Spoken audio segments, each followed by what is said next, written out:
दुनिया में अगर सबसे ज्यादा कहीं मंदिर है तो वो है भारत में। यही कारण है कि इन मंदिरों के बारे में जानने के लिए दुनिया भर से लोग यहाँ आते हैं और इन मंदिरों के दर्शन करके यहाँ के रहस्य जानने की कोशिश करते हैं। आज हम आपको एक शापित मंदिर के बारे में बताने जा रहे हैं।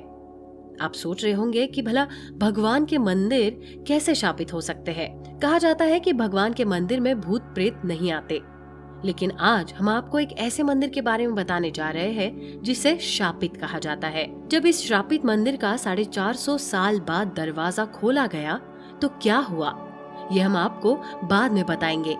उससे पहले ये जान लीजिए कि ये मंदिर शापित क्यों है।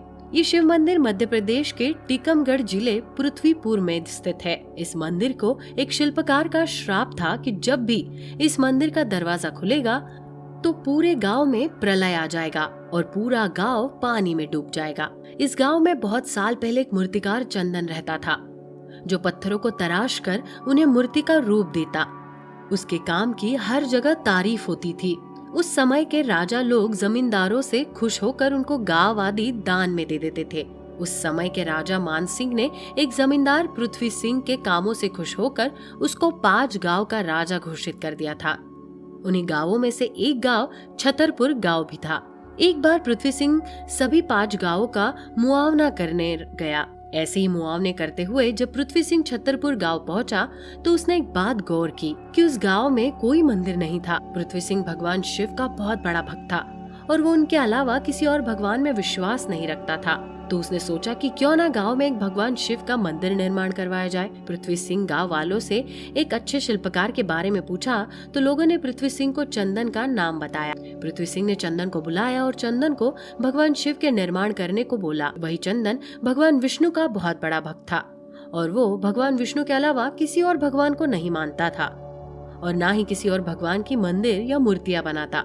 पृथ्वी सिंह को ये बात जब पता चली तो पृथ्वी सिंह को चंदन से ईर्ष्या हो गई थी और पृथ्वी सिंह ने चंदन से ही शिव मंदिर बनवाने की मन में ठान ली। लेकिन जब चंदन को पृथ्वी सिंह ने मंदिर बनाने को बोला था तो चंदन ने भगवान शिव के मंदिर बनवाने से इनकार कर दिया, जिसके बाद पृथ्वी सिंह ने गुस्से में आकर चंदन के जान से मार देने का आदेश दिया। वही चंदन की बीवी पृथ्वी सिंह का आदेश सुन उसके पैरों में गिरकर पृथ्वी सिंह से चंदन के जीवन की भीख मांगने लगी और अपने पति चंदन से अपने बच्चों के लिए भगवान विष्णु का मंदिर बनाने को बोली।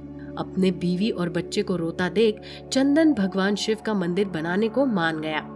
पृथ्वी सिंह बहुत खुश हुआ, जैसे उसने तीनों लोगों पर विजय प्राप्त कर ली हो। वही चंदन के मन में बहुत क्रोध भरा पड़ा था। फिर भी उसने मंदिर का निर्माण कार्य एक ही शर्त पे शुरू किया था कि जब तक पूरा मंदिर बन नहीं जाएगा तब तक कोई भी मंदिर के समीप नहीं आएगा। पृथ्वी सिंह उसकी बात मान गया।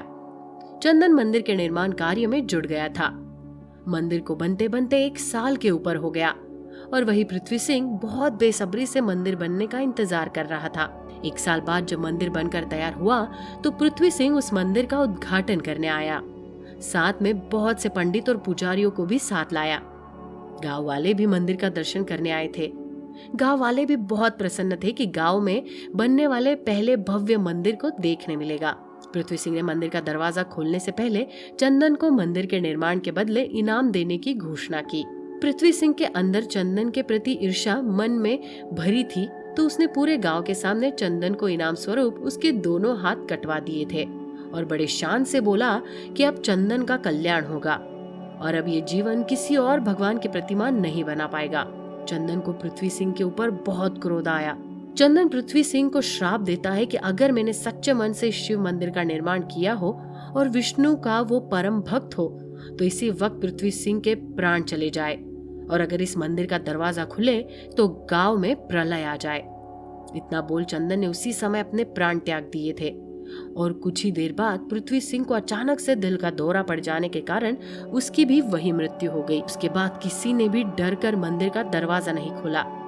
450 साल बीत गए तब मध्य प्रदेश के राजा भानु प्रताप ने मंदिर खोलने का आदेश दिया था, जिसके बाद जब मंदिर का दरवाजा खुला तो नदी को रोकने वाली बांध का एक दरवाजा टूट गया, जिसके बाद पूरा गांव पानी में डूब गया था। कहते हैं कि पानी में डूब जाने के कारण मंदिर श्राप से मुक्त हो गया था और बाद में मंदिर का दरवाजा खुला का खुला ही रहा। जब वहाँ प्रलय के 100 साल बाद कुछ बाहर के लोग आकर उस गांव बसे तो उन्होंने शिव मंदिर में पूजा करना आरंभ कर दिया था और आज तक फिर कभी कोई मुसीबत या प्रलय वहाँ नहीं आई। तो दोस्तों, अगर आपको हमारा वीडियो पसंद आया हो तो इस वीडियो को लाइक और शेयर जरूर करें।